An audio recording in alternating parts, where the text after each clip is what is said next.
Salam sejahtera bagi Bapak, Ibu, dan saudara-saudariku yang terkasih dalam Kristus.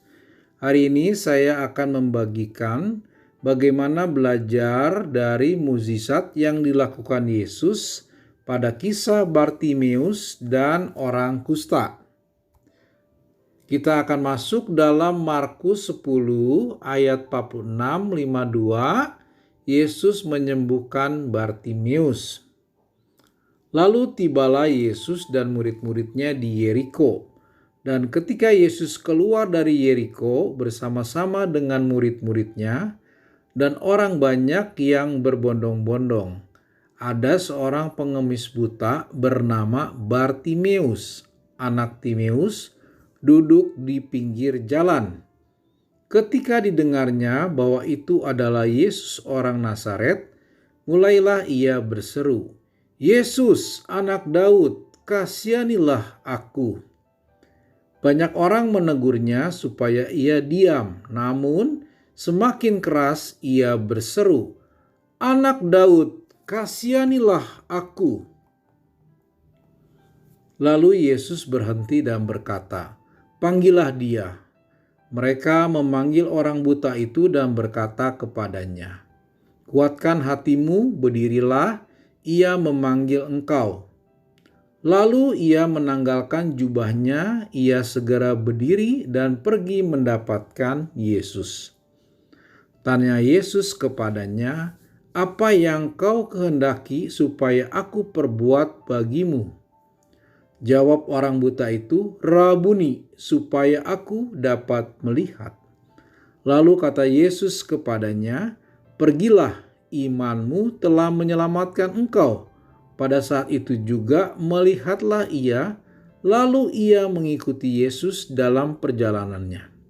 Demikianlah sabda Tuhan, terpujilah Kristus. Marilah kita bersama-sama merenungkan peristiwa itu di dalam kehidupan. Kita bisa melihat yang awal adalah tentang cerita mukjizat kesembuhan, di mana Bartimeus yang buta akhirnya dapat melihat. Melihat berarti menggunakan salah satu panca indera yang diberikan oleh Tuhan, yaitu mata. Dengan sembuh dari kebutaan, seseorang mampu memandang dunia dan seisinya. Sehingga dengan mata orang mampu bekerja, berpikir, menyelidiki dan melakukan hal-hal yang diinginkan. Kemudian kita akan melihat lagi apa yang dilakukan oleh Bartimeus untuk mendapatkan kesembuhan. Yang pertama, ia melakukan suatu usaha dengan duduk di pinggir jalan, di mana dia yakin Yesus akan melewati jalan tersebut. Kemudian untuk menarik perhatian Yesus, maka dia berteriak dengan kencangnya untuk meminta pertolongan Yesus. Tentu saja sikap yang dilakukan oleh Bartimeus ini akan mengganggu orang-orang yang mengikuti Yesus, sehingga mereka menegurnya. Tetapi ketika ditegur, Bartimeus tidak kalah semangatnya. Ia tetap berteriak, bahkan berteriak lebih keras, sehingga hati Yesus tergerak dan meminta orang-orang tersebut untuk memanggil Bartimeus. Apa yang dilakukan oleh Bartimeus? Dia segera menanggalkan jubahnya. Artinya di sini dia dengan rendah hati hanya mengharapkan semata-mata pertolongan Tuhan, dengan datang kepada Yesus, bersimpuh di kakinya. Kemudian Bartimeus menyampaikan permintaan yang jelas ketika Yesus bertanya apa yang diinginkan, yaitu ia ingin matanya bisa melihat. Di sini Bartimeus memberikan permintaan sesuai dengan kebutuhannya. Tentu saja Tuhan Yesus sudah melihat hati dan iman Bartimeus. Sehingga Tuhan Yesus berkata, imanmu telah menyelamatkan. Dan benar saja Bartimeus akhirnya bisa melihat. Apa yang dilakukan Bartimeus setelah ia mampu melihat? Ia tidak berlari kemana-mana, tetapi ia mengikuti Yesus. Mungkin di sepanjang perjalanan ia mengucapkan kasih kepada Yesus dan mengucap syukur. Ini adalah suatu iman yang harus kita patut ikuti. Kadang-kadang di dalam kehidupan kita mungkin ada berbagai macam masalah, namanya sebagai manusia. Ketika kita berdoa, meminta pertolongan Tuhan, mungkin dari hari ke hari, bulan ke bulan, tahun ke tahun, dan sebagainya. Ketika permintaan kita dikabulkan oleh Tuhan, apakah kita langsung bersyukur atau kita berpikir lagi untuk meminta permintaan yang lain?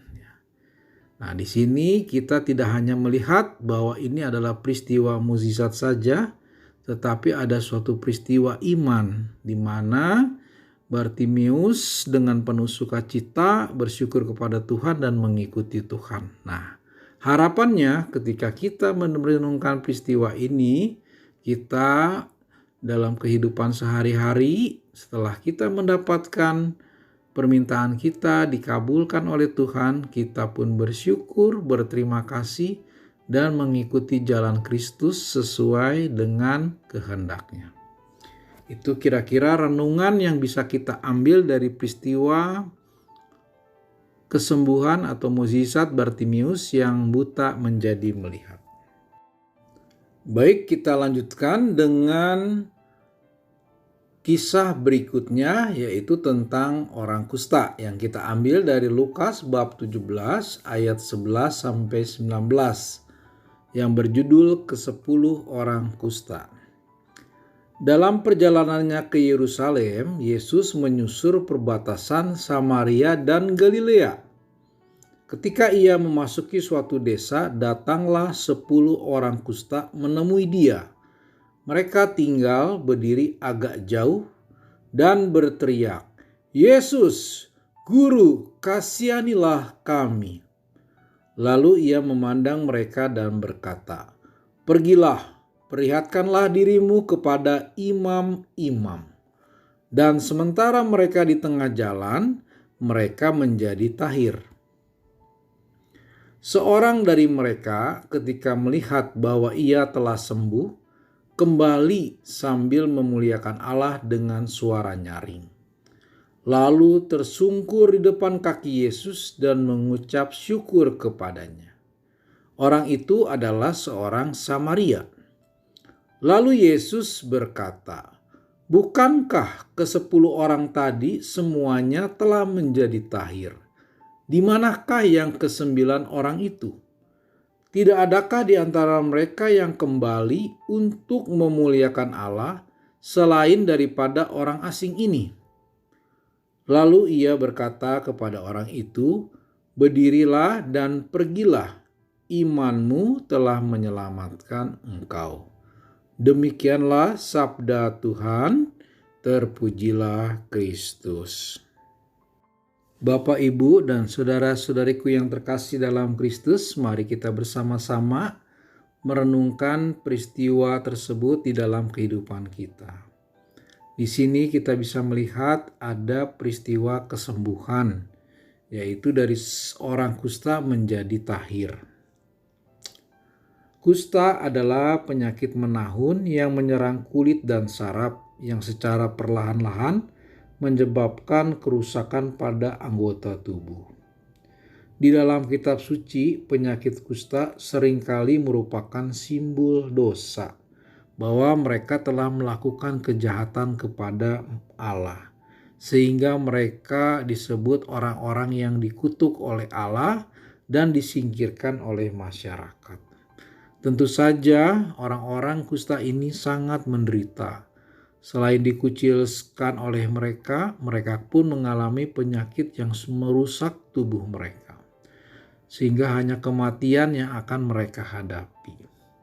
Tetapi mereka punya harapan bahwa Yesus akan mampu menyembuhkan mereka. Sehingga mereka ketika Yesus lewat, mereka berdiri dari jauh dan meminta pertolongan Yesus.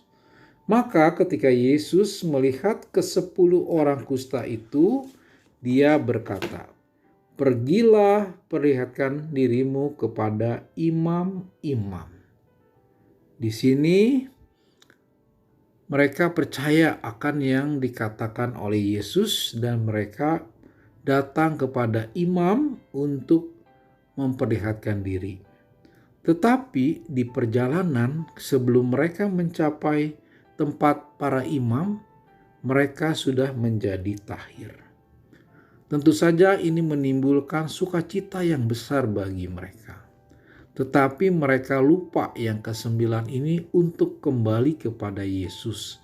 Yang kembali hanya 1 orang mengucap syukur dan berlutut di hadapan Yesus. Yesus juga merasa heran kenapa yang ke-9 orang ini tidak kembali kepadanya. Nah, di sini cerita ini menggambarkan bahwa iman tentu saja mampu menyelamatkan mereka dari penyakitnya. Tetapi yang terpenting adalah bagaimana sikap mereka setelah mereka diselamatkan. Jadi ada rasa syukur, ucapan syukur dan berterima kasih kepada penolongnya. Yesus menyoroti rasa syukur dan keimanan orang Samaria ini dan menyatakan bahwa imannya telah menyelamatkannya. Cerita ini menggarisbawahi pentingnya mengucapkan terima kasih, memiliki rasa syukur terhadap berkat-berkat yang telah kita terima. Yesus juga menunjukkan bahwa keselamatan bukan hanya semata-mata tentang kesembuhan fisik, tetapi juga tentang pertobatan, iman, dan hubungannya dengan Allah. Selain itu juga ada nilai-nilai keadilan sosial, bahwa menurut Yesus ketika menyembuhkan mereka, semua orang berhak mendapatkan kesembuhan dan kasih sayang tanpa memandang status sosial atau penyakit yang mereka derita, dan memperlakukan orang-orang tersebut secara adil dan penuh kasih. Terima kasih Bapak Ibu atas kebersamaannya. Semoga kisah Bartimeus dan 10 orang kusta semakin menguatkan kita akan rasa syukur dan terima kasih atas segala pengorbanan Yesus, atas segala pemberian Yesus kepada kita hingga hari ini. Terima kasih, Tuhan Yesus memberkati kita semua. Amin.